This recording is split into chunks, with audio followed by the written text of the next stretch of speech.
Hi, welcome to Happier Ladies. We're sisters who discuss all things related to work, family, and personal growth. We draw inspiration from everywhere, especially from you, our listeners, to keep moving forward with joy and laughter in the big adventure that is life. 1 week at a time. I'm Azizi Williams. I live and work in the LA area. I'm a mom of 2, soon to be an empty nester, and I'm an education professional in the independent school world. I'm here with my sister, Malika Amandi. That's me. I'm a SoCal native living in Western Massachusetts, a newish mom, and I work in higher ed. In this episode, we recap the Happier with Gretchen Rubin and Happier in Hollywood with Liz Craft and Sarah Fain podcasts. But first, let's have a style check-in. Azizi, we have gotten some suggestions of fashion-forward social media accounts to follow. We have, and we can never have enough style check-ins, basically. This is something we do every day. We can never spend enough time thinking about it. So someone named Denise sent on Instagram someone that we should follow, someone who she said the style inspires her. And this is at Benjela Holmes. And I checked out a few of her videos, went to her Instagram, and it's cute. She's definitely got a strong sense of style. I'd say she shines in particular with accessories, like bold accessories. But she also is a big thrifter, repurposer, someone who sustainability is important to them. And so I'm into it. I liked this one. I'll definitely keep watching her. Okay. We also got a suggestion from a Denise, maybe the same Denise. Maybe. I don't know. Same Denise? Don't know. Denise is from Michigan, and she recommends an influencer that's at K Tanaba, which we'll put in the show notes. This person is giving me like Heidi Klum vibes, like high fashion in real life, which is like aspirational, but inspiring. I think particularly the whimsy element, like because whimsy is one of my 3 words. Kind of how do you find some piece that is just like a little bit out there and then work it in? I think with both of them, they have elevated style to art. Yes. There's like this artistic side, the creative side that is expressed through what they wear. That's very inspiring. Yes. Azizi, who else is inspiring you? This reminded me of an Instagrammer that I've been following for a little while, actually. Her name is Katie Storino, at Katie Storino. And she went viral for recreating celebrity looks with her plus size body. So in her Instagram feed, you'll see side by sides. She'll have like, I don't know, Holly Berry or Katie Holmes, a celebrity with a look that is very fashionable. Next to it, she'll have her recreated celebrity look, but she also poses in the exact same way. So she does not only recreate the fashion, she recreates the moment. So if they're holding a cup of coffee with car keys in hand outside, she's doing that same thing. And so it looks very realistic, but it also just shows you, oh, I could do that. You don't have to have that body to get that same look. And it's very inspiring. So I would definitely look her up. She was featured by Oprah somehow, so that she really became viral. But anyway, Katie Storino is definitely worth checking out. That's fun. That's a good idea because I think so often you want the essence right of what the thing is. And so for somebody to do the work of really interpreting that for their own body and with their own resources, that's very exciting. That would be a fun assignment for us to do.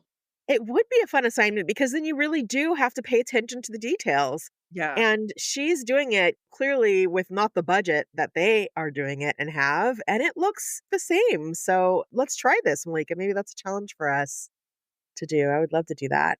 Something I noticed while looking at these Instagrammers and just as I've been following fashion, I'm noticing how they tuck in their shirts and how hard this is for me to do. When you look at someone whose fashion you admire, or maybe when I look at people who I feel like, wow, they're really put together, they have tucked in their shirts. And Mm. this feels uncomfortable for me just because I feel exposed, I think is why it feels uncomfortable. It feels like, oh, I'm highlighting the biggest part of my body. My instinct is to cover it up. But when I actually see other people with their shirts tucked in, it looks neater. So this is something I'm grappling with right now. When you see pictures of yourself with your shirt tucked in, do you feel like you look neater? I don't think I have any of these pictures Okay, because well, I have never tucked in you my gotta do shirt some before. research. I know. That's a good point. I should look at it myself. That's how much I don't tuck in. Like, I just don't do it, but I'm curious. I'm tucking in curious. So I might try it. Do you tuck, Malika? Most of the time, no. I know what you're talking about, and it depends on the other pieces. In the summer, I was wearing like a linen white button up over a tank top or something. And in that case, I would tuck in the tank top, but I would have this other piece kind of over it. Okay. I think what I get into, it's like, where do the pants fall? Where do they fall in your waist? Yeah, like if I tuck in, I feel like I have to pull them up really high, which is Okay. not where my belly is necessarily. It's like over my belly, but somewhere in the middle feels not quite right. Right. Do you know what I mean? I do know what you mean. I do. I think this is something we need to track. So track it with me. Okay. Let's okay? On TV, media, and places where we are watching people. What's the proportion of tucked to untucked? Like, in what circumstances are they not tucked in, and when are they? And does it make it feel a sort of way? I think for myself, I usually feel a little bit constrained, and that's why I don't like it. Constrained, like you can't move? Yeah, like it doesn't feel comfortable to me. That could be another thing. Like, maybe when I'm watching these people, they're being photographed for style Right, versus actual real life. And maybe the real life part is not compatible. right. That's something to notice. So the thing that has been inspiring me lately is this French show that I started watching on Netflix. It's a reality show. The English version is called The Parisian Agency, and it's this family, they have 4 sons, and they're all, like, high-end realtors together. They have their own real estate firm, and the mother and the grandmother, in particular, they're just, like, effortlessly fashionable, and I know these people are on TV, not a documentary, it's a reality show, but there's something about, like, the Parisian style, and I know that this isn't unique, a lot of people have recognized this, and I'm really struggling with, like, what is it? The elements that I think are so cool, Yeah. because it's not very fussy, but Mm. it's somehow very confident and easy. I'm giving you words that are not visual, like, I don't know how else to say it, but When you were telling me about this, I was like, no, but Malika, but what are they actually wearing? Like, you're telling me feelings words and I need to translate it to have a visual picture in my mind. There's something that they actually wear that leads to this feeling, and I that's what we have to know. distill. I know. I have to figure it out. There's a couple moments I've noticed where they'll have tennis shoes that are like, I guess maybe it's going into the whimsy, that are, like, stylish, and maybe it's connected to the wrong shoe rule thing, like a Yes. dress with, like, cute athletic shoes. Hmm. Anyway, I'm mesmerized, so Okay. I'm on the lookout for plus size Parisian influencers. Hmm. If you know of any, please let me know. Malika, when you are watching the show, please just take some notes of Okay, what they're actually wearing or some screenshots of like what is on their body. What are the themes that we could learn sure. from? And maybe I'm influenced because 'cause they're speaking French and I'm so into I French, you can't do know? that. That we can't, I can't do. But that might be part of it. The attitude, right? Yes. There has to be something else that they're bringing to the clothes that maybe make it feel a way also. Yeah. I think part of it too is they both have, like, haircuts that are like a style, Oh, yeah. and Well, that's something I just, no. I do braids, I do hair straighten, but I don't have, like, a hair look. Oh gosh. This is reminding me of, like, I Love Lucy. Did you ever watch I Love Lucy? There's an episode where she was inspired by an Italian movie star, and so she, like, wanted to get the Italian movie star haircut. It was a big deal anyway. Similar thing, like trying to Yeah, embody this thing that turns out it's like attitude and but hair does make a difference. But also your hair is yeah. fantastic. So we have to figure out how to achieve the look with the hair that we have. Well, I'll think about it and report back. Okay. Let us know if you have more style inspiration in your life right now. We're always up for this conversation.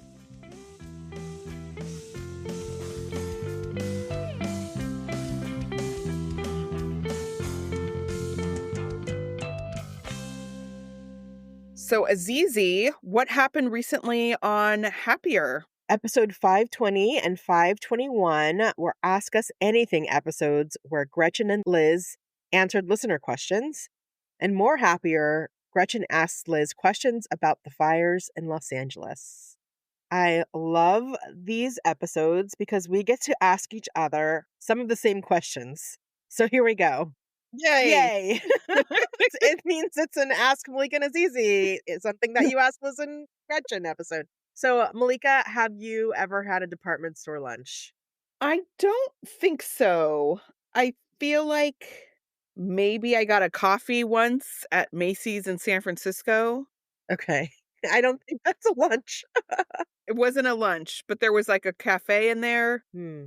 But I think that's the extent, unless you count Costco, Yeah. which I don't think so. I don't think that's what they were going for. It sort of makes me wonder if this is like an East Coast, Midwest thing that maybe held on Hmm. longer. There's definitely a cafe in Nordstrom's, and maybe there was a time when it was a bigger deal. But Mm. when I was racking my brain, all I could think about was Fedco. Do you remember Fedco? Oh, Fedco. Yes. I think it only lasted till I was like 9 or 10.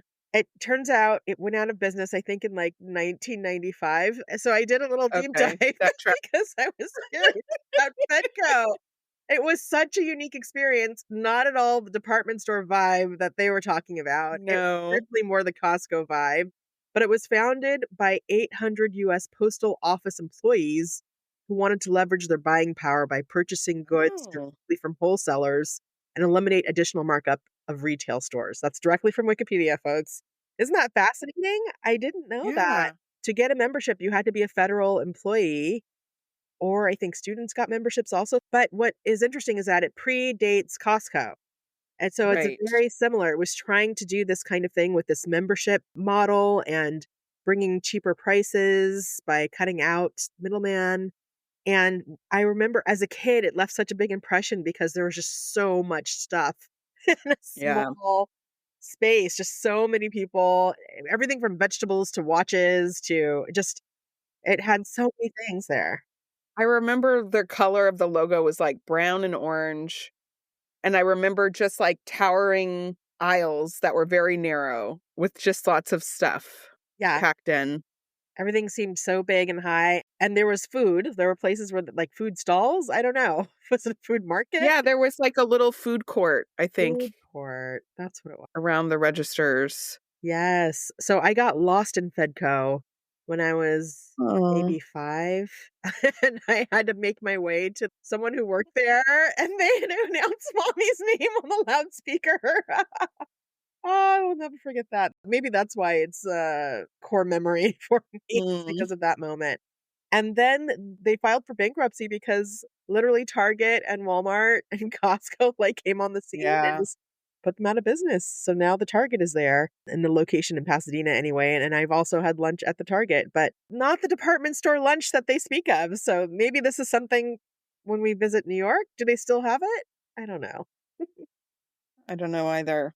I think it's a different era. Like, I don't really go into department stores. You don't go into Macy's? Not really, no. To Yeah. buy clothes or something. Like, I can't think of the last time I did that. Yeah, it is a dying breed.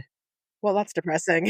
Okay. Sorry Well, on a about different note, Zizi, do you swear in your everyday life? This is a really good question. I don't swear often. I do swear occasionally, and I adopted a phrase that I like to say when I'm really frustrated, and it's filth, flarn, filth. This is an Eddie Murphy reference that I won't get into. Okay. It's fun to say a silly word. Like sometimes there's a moment where you're just like, ah, and you could just replace swear word with something else. Peanut butter. That just when you say it with that emphasis, it is still fun and kind of ridiculous.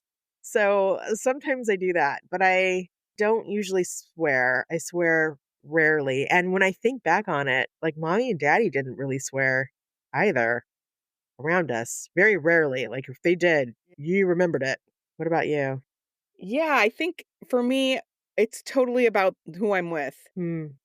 And I think on my own and, like, with Norm, like, we don't really swear at all in our relationship.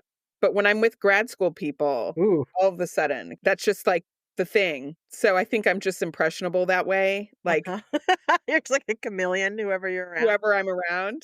But it doesn't feel hard to go back and forth. And it's not like I remember when I was younger really doing it for effect, like in Mm, 5th grade or trying. And so now it's not like as calculated, but I think I just get influenced by the way other people are speaking. right. And I think certainly when I like stub my toe or something, Yeah. a big expletive feels good. And I read somewhere that that actually can help you with Oh, the pain. really? Okay. That's funny. I probably swear most when I'm driving by myself. Like if Mm. I miss an exit or those moments of frustration, I might swear. And I do feel like I'm swearing a little bit more as I get more grown up and into my 50s. Maybe I care a little bit less. Grayson and I don't swear in our conversations with each other. It's not just a natural part of my vocabulary. Yeah, Yeah. So, Malika, could you see yourself living in New York City? absolutely. No. I'm shocked I haven't lived there already, to be honest. Yes. Like, I think in high school, I wanted to go there for college, and I did kind of apply to several schools there, but I ended up going to college in California. And then for grad school, kind of similarly, I thought I might end up in New York, and it didn't work out. And I did ultimately, like when I was really in my actor journey, felt like, okay, New York or LA, and I knew more people in LA, so it just felt like it made more sense to be Mm, where I had a place to sleep on the couch if I needed to, which I ended up needing to. yeah. But I love New York. I love the energy of it. I love the cityness. Like every time I visit, I'm enamored. So I wouldn't cross it off yet Wow. Okay. because you never know. All right. I think, not in the near future, but maybe later on in life, I still could see myself living there and enjoying it. Hmm. What about you? No. No, okay. No. You did live there. I did live there. So I did go to graduate school in New York. I got to go to Columbia Teachers College. It was an intensive 2 summers master's program. So I was there for a month and a half over 2 summers. And it wasn't my first time in New York. I have visited New York before, but it was my first time living in New York. And oh my gosh, is it hard? It is so hard to live Yeah. in New York. Just the commuting and the subway and all the noises, and it's very hot. It's still, I don't know. I was there in the summer, so it was particularly hot, and everyone says, like, oh, New York in the summer can be Yeah. pretty sticky. But then there were people everywhere.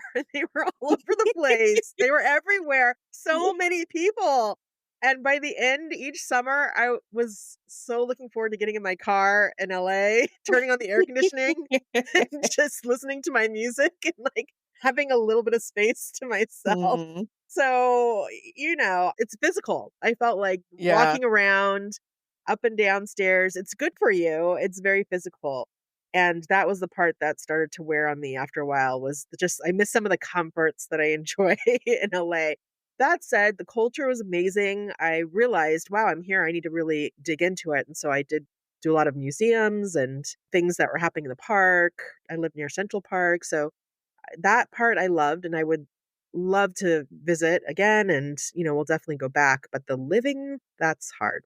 that's fair. I've only been for like a couple weeks at a time. I never stayed long enough to really be inconvenienced.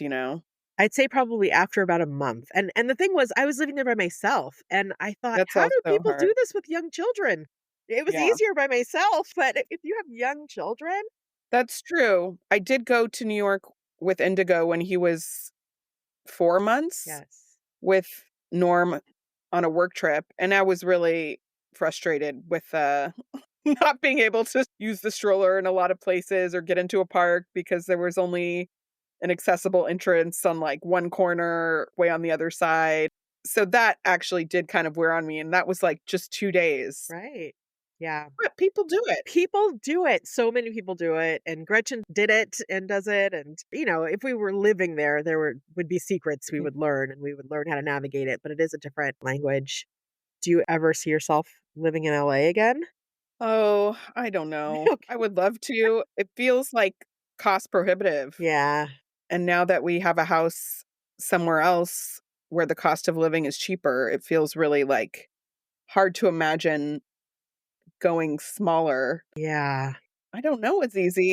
You lived the tiny life for a while, happily. Lived in a very tiny apartment in LA, which with 2 people was great. Again, people do it with Right. more kids and stuff, but I think it's hard to go back and forth. Yeah. I think you're right. I won't rule it out. Alright. Azizi, what is your photo book process? Well, I loved hearing about Gretchen's photo book process. And so I will share mine as quickly as possible just to not bore the people who don't care about making photo books. So Gretchen uses Shutterfly, I believe is what she said the app is that she uses. I use the CVS photo app and I have it on my computer and on my phone. And so my process begins actually on my phone because that's where all my photos are. I don't transfer them to my computer. That's a whole other story. So on my phone, I gather the photos that I want to make the photo book or put into the photo book, and then I create an album on my phone. So it'll be easier for me to just drop those photos into the CVS photo app on my phone, into the project that I have created. Are you following me, Malika? Yes, Okay. I'm with you. So then I drop all the photos onto the CVS photo app on my phone, and then I go to my computer and they appear there on my computer or the website where you create the projects. I do what Gretchen does, which is just choose the most basic layout and just ask the app to decide for me where the photos Mm, go.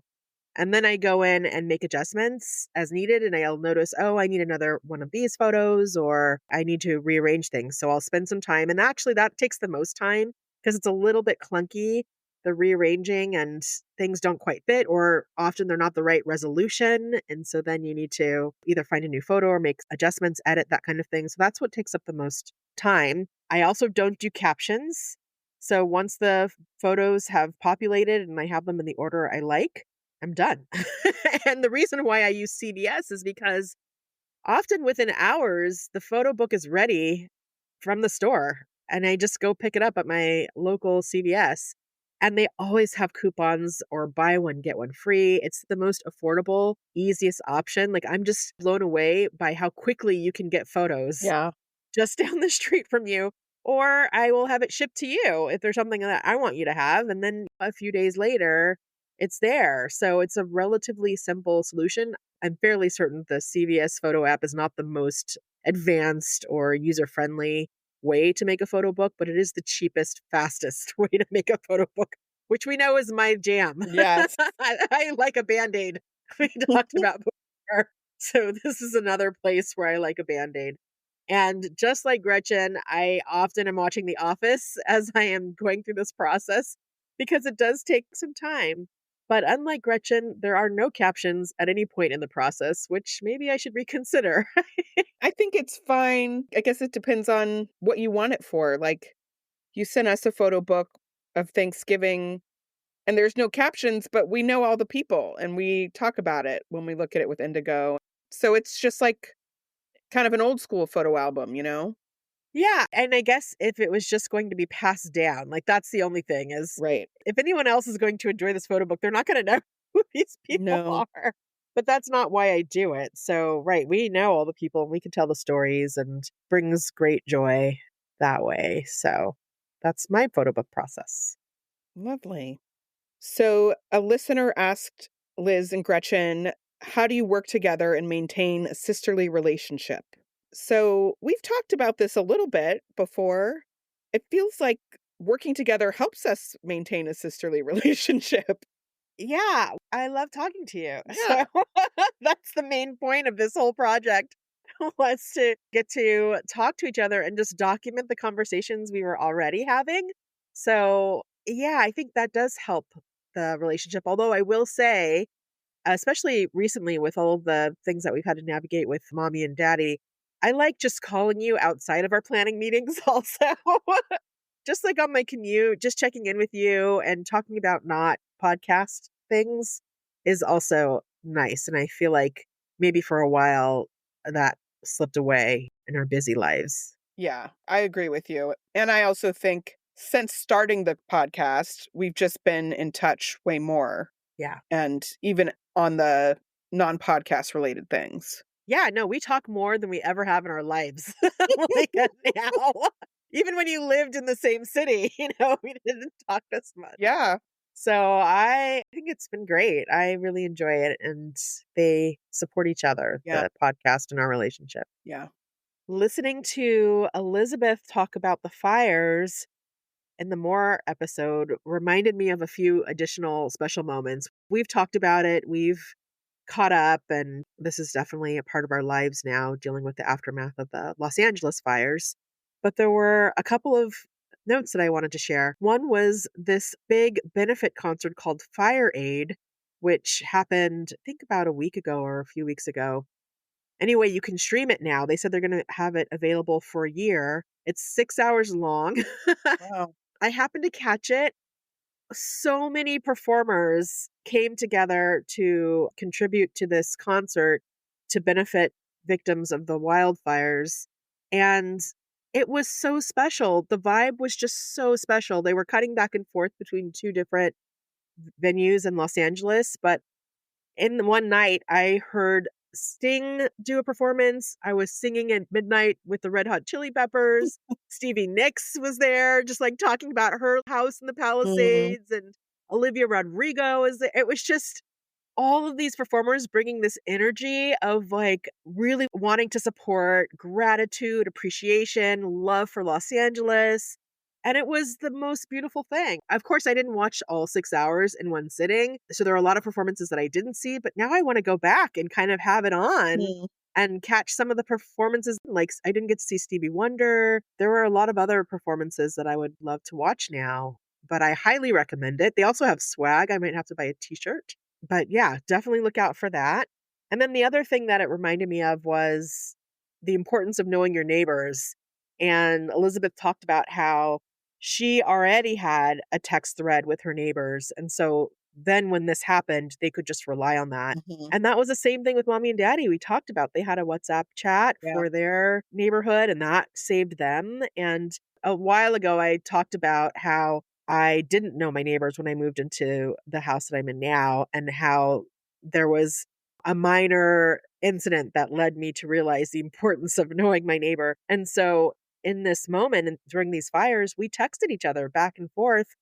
I told him when I was evacuating, so he knew he didn't have to come look for us if anything turned. He told me about some resources that he learned about and some updates that maybe I didn't have. And it was really lovely and nice that we had already established that relationship with each other. So, also just highly recommending that you take a minute to introduce yourselves and get each other's phone numbers with Mhm. your neighbors. That's great. Yeah. Well, let's take a break. And when we get back, we will discuss Happier in Hollywood.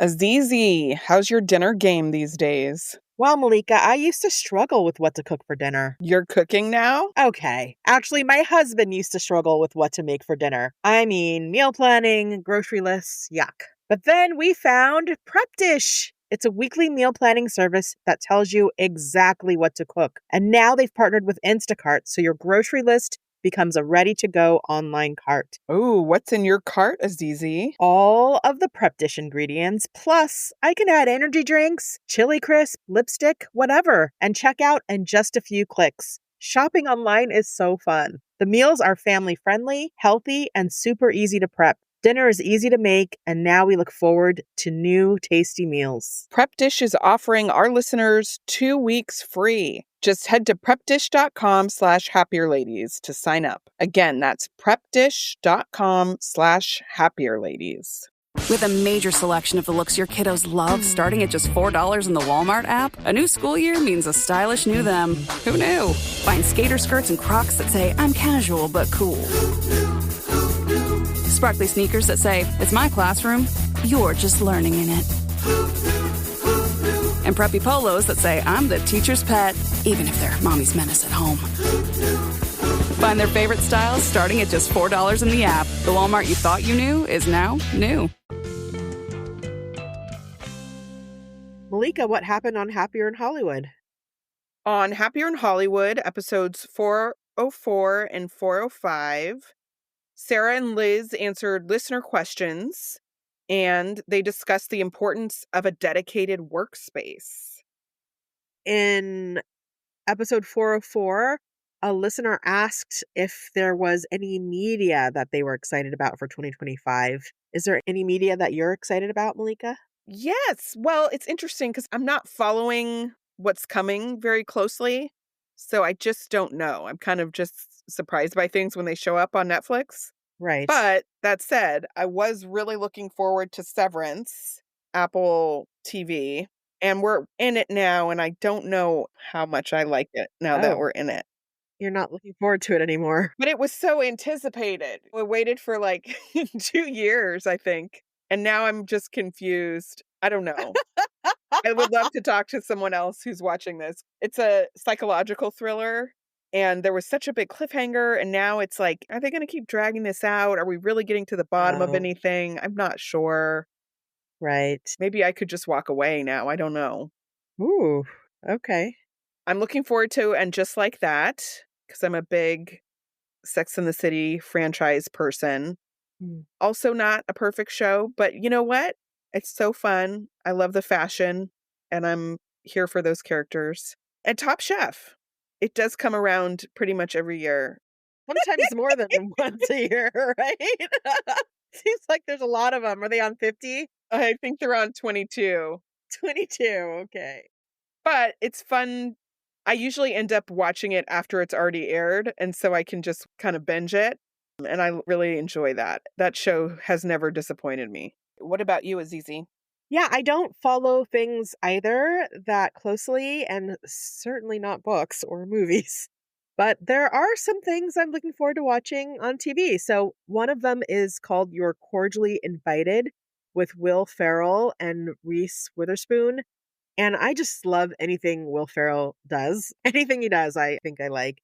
And this one, it's a movie on Amazon Prime where they are two people competing for the same wedding venue, and it gets like very competitive and it just looks silly and a lot of fun. So that's something that I'm looking for the right moment to watch. I'm excited about Saturday Night Live's 50th anniversary. Mm. I've been enjoying reading about it in the New York Times. There's a whole like running thing about it, and they're releasing different documentaries and a collection of the music performances. And I don't know, there's just a lot to dig into. I'm a huge fan of Saturday Night Live. This is something Grayson and I love to play bits, and it brings us together. And since I was, I don't know, junior high or something, I've been watching Saturday Night Live. So I'm looking forward to watching this. I haven't watched very much of it yet. So that's something I'm looking forward to. There's a new Sly and the Family Stone documentary coming out, I think on Hulu. And Sly and the Family Stone was an artist who came up around the time Mommy and Daddy did in like the 60s, 70s in Bay Area, Oakland. I've heard a lot of stories on the periphery, so I'm excited to get into it. And this one is produced by Questlove, who did the Summer of Soul Right. documentary, which I love so much. So looking forward to that. Mommy knew them, like they went to the same church. Oh, I forgot that part. I just know that they talk about him a lot. They were like in the same youth choir. Okay. They were all in the same zeitgeist together. You know, we've talked about Mommy and Daddy and how they're in the recording industry. Mommy sang. And so I feel like I'm going to learn more about them in watching this documentary. And he just seems like a very interesting guy, maybe ahead of his time. So looking forward to that. And then the last thing was an ad I just saw yesterday that I didn't even know was coming, which is Bridgerton season 4. What? I am a huge Bridgerton fan. The show is the most fun. And so I'm definitely looking forward to that. One challenge I have right now in my media life is that there aren't things Grayson and I watch together. Like, we don't have Mm. shows that we watch together. And that I feel is a missed opportunity. So that's something I'm going to think Mm. about. Yeah, Norm and I were watching Severance together. I told you my mixed feelings about that. You did? And Day of the Jackal, I think it's on Prime, which is good. It's also kind of a psychological thriller. So we tend to watch like more intense shows. Yeah, Grayson and I don't like those shows, which is good. It's good that we don't like those shows both together. So that's not hard. We're not missing out on that. But we could watch like Top Chef. We could get into the cooking shows, and I don't know. I need to do some more digging and seeing what we can do together. Yeah, it is fun. So speaking of spouses, Azizi, what tendency is your spouse? Okay, so to prepare for this, I asked Grayson to take the quiz. Oh, So okay. he did it yesterday. And as I suspected, he's an obliger. So Grayson's an Okay. obliger. That's what I expected. But as we were talking about it, it's interesting because I was reading some of the four tendencies language to him and seeing if it resonated. It definitely all resonated.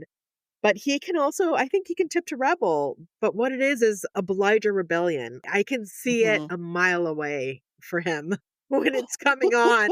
And I know, oh God, we got to get to Disneyland quick. Or like, we need to, what can we do to help him with this obliger rebellion? Because he gives so much to everyone. And then there's Mm, a certain point where it's too much, or, maybe at work. So this is helping me, and I can do a little more research into how to support my obliger husband because it's not me. So what's Norm? well, funnily enough, Norm is also an obliger Oh, and he tips towards rebel, yeah, which I guess I should understand the nuances because I know being in obliger rebellion is not the same thing as being a rebel, right. but I do think he tips towards rebel of the like, well, because you told me about it, I don't want to do it now. Ah, A little bit. yeah. But mostly he's an obliger. We both are. I think Ilea might be an obliger, although she might be a questioner, so that's something that I'm curious about. And I'm fairly certain Sanai is an upholder. She will decide to do a thing and then do the thing. And it does not matter what other people think or want or need. It's fascinating. Yeah. I still don't know about indigo. It's still, I'm going to say too early, Too early. but I'm looking out. It'll be exciting the moment when you think you have an idea. At what age might that come? Is that like preschool? I don't know. I feel like somebody I was talking to was saying like early childhood is like through age 7. So maybe after that. I don't know. It's true. I kind of remember, like, I didn't have the language for it, but I remember Yeah. knowing, oh, she's different than me. When she was like 8, 9, I think around that time is like, oh, I could see how she approached things in life and started to understand it a little more. Yeah. It's fascinating. Speaking of family, does your family listen to the podcast? No. There was a time when the girls did. I think they were out early. Although it is really interesting because our editor, Magnus, goes to school with Sinai. And so I think sometimes there are things that are shared that way, indirectly, but not regularly. No. Norm listens to the podcast. He Pretty does. It's very Yeah. sweet, and he'll give me notes about sound things, and then also comments, or he'll text both of us about something he thought was funny, things like that. Yeah. He'll text me every now and again and say, like, oh, you should try this thing. Just like, oh, you're listening. He's really It's listening. very sweet. And of course, mommy listens. I think she needs to catch up. She was He's saying very behind. she's very behind, but that was also very sweet. Yeah. In episode 405, Liz and Sarah discussed the idea of having a workspace of your own, which is kind of riffing on the idea of a room of one's own from Virginia Woolf, but specifically in a work context. So this made me kind of think, Azizi, do you have a workspace of your own? I do. I talked about it a few episodes ago. My loffice, the living room office Right. corner that I've spent a lot of time sort of curating. But what I realized when mommy and daddy came to live with us is that I need a room of my own or a workspace of my own in every single room. In every single room in the house, there's a place where I can work because I never knew where I needed to shift based on what the Right. activity was that was happening in the house. And actually, it's been quite useful. So, in the kitchen dining room, I know where I can sit at the dining room table. I have the office in the living room. I created a workspace on my nightstand table in my bedroom. And then in the guest room slash Ilea's room, there's a desk where I can work. And that has been fantastic. So, I reliably know where I can position myself if I have to work in every room. What about you, Malika? I don't really at home anymore. I used to, when I had my own business, I had a very clear desk workspace in the living room, but that kind of got moved around once Indigo came. It's in the basement and it's just more of a desk. It's not like my zone. Right. So I typically will work at the living room table, or excuse me, the dining room table, or on the couch. Norm has a treadmill desk, which when I'm home, he says I can use it, and I do sometimes, but it doesn't have like my own tchotchkes on it or anything. So I was kind of like, gosh, I really need a space of my own. And then I was like, I have an office at work. So I also have that. I think that kind of ticks the box. Like, yes, I do have a workspace of my own, and my office is just for me, and I set it up the way I want to, and all of that. I do work remotely enough where it would make sense to have a dedicated space, and I think realistically it would need to be in the basement. Hmm. So I think there's potential, but I just haven't spent time on that. It's not a high priority, I guess. I was thinking though, I have a utility cart that has like a bunch of stationery on it and random things. Like I could try to make that my workstation, like little mobile, Oh, yeah. so that when I am at the dining room table or whatever, I could just wheel that out and have it be a thing. You could have a utility cart of your own. Exactly. Like some framed photos on it and Right. crystals. Yeah. Leave my computer in there and planner. So I like this idea, Malika. I think you need to do this just because of the cuteness of it. I want to see photos of your personalized utility cart of your own. I love this. we'll see. Let's take a break. And when we get back, we'll do peaks and valleys.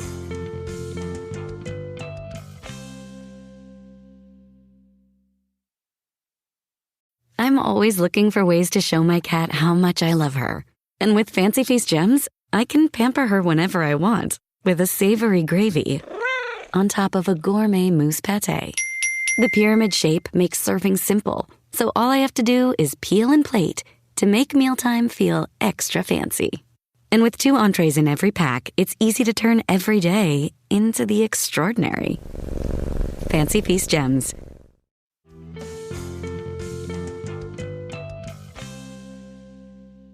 We're back with peaks and valleys because in life, there are always peaks and valleys. This is an odd episode, so Malika is up first with a peak. All right. So the weather in New Oh, England. Yes, I'm going there. hey. It's been like just back to back storms here, which honestly, since we've moved here, I have not experienced. So I feel like this is the way a lot of people said, like the last 2 years, like, oh, this isn't really winter. And I'm kind of like, what do you mean it's not really winter? And now I understand because I think we only had 1 or 2 storms last year. And now in the space of like 3 weeks, we've had like 4. Wow. So my peak is to our plow person. This is somebody, and I don't even remember how I found them. I was in a frenzy last year trying to find somebody who could plow our driveways. Somebody gave me this resource, and I can't even remember who it was to thank for the referral. But this year, we got a contract in the mail, like in October, kind of gearing up for the season. And basically, you sign up with this person, and then they just agree every time it snows more than a few inches that they're going to come plow your driveways. Wow. We happen to have 2 driveways, so it's a lot of work to do on your own, and I was always concerned about, like, if Norm's out of town and it's just me and Indigo, how am I gonna do the whole driveway shovel thing by myself? So it's just a big relief.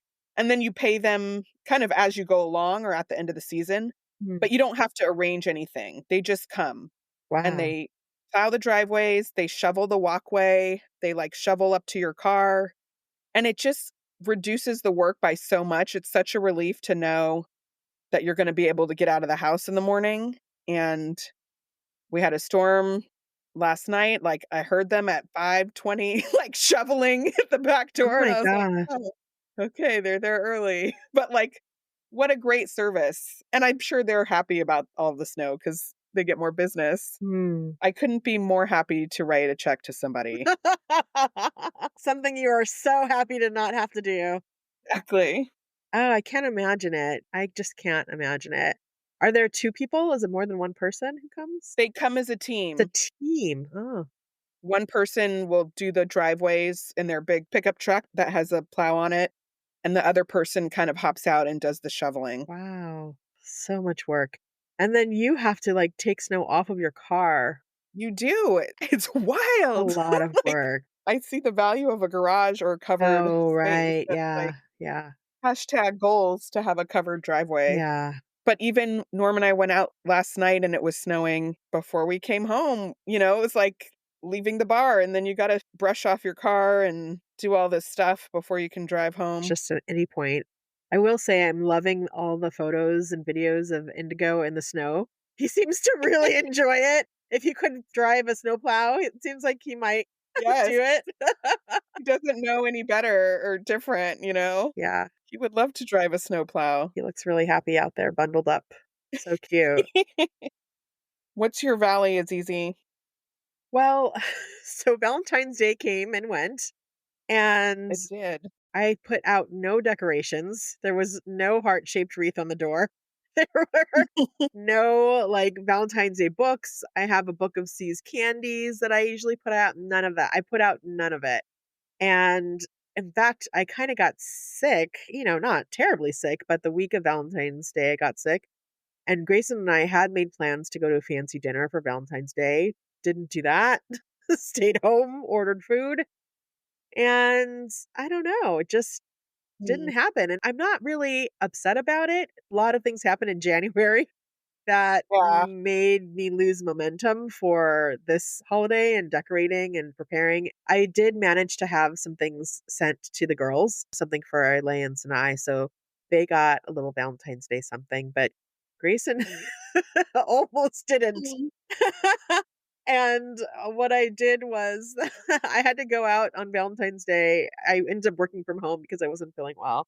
And then I needed to get some dog treats. So while I was out, I went to Marshall's and I picked up like 5 different candles and brought them home. And then Grayson could Okay. choose some candles that he wanted for Valentine's Day. Oh, but Grayson did get me flowers and a card, and that was really nice. But it was the least amount of effort I think I've ever put in. Mhm. So on to spring. I gotta really do spring Yeah. up. Yeah. Catch it next year. Next year, exactly. I'll jump in again.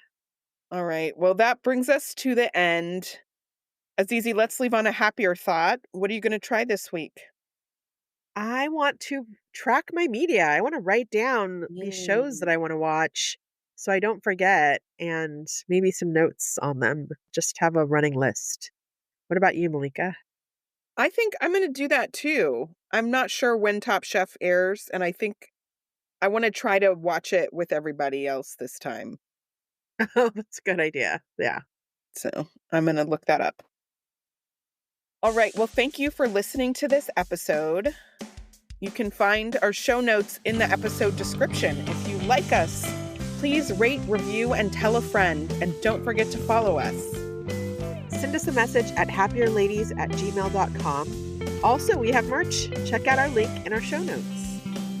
Our show was edited by Magnus Bjorgum, and our theme music was created by Wyatt Muncie. You can find us on Instagram at happierladies and on the web at happierladies.com.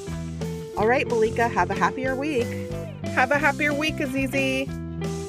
Bye. Bye.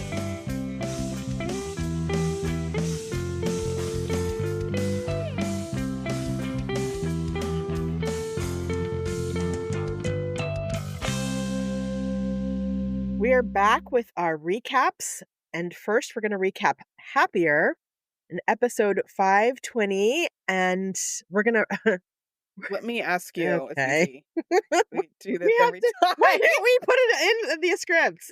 I don't know. We need to write it in. So, Malika will ask.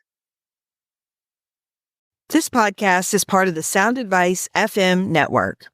Sound Advice FM, women's voices amplified.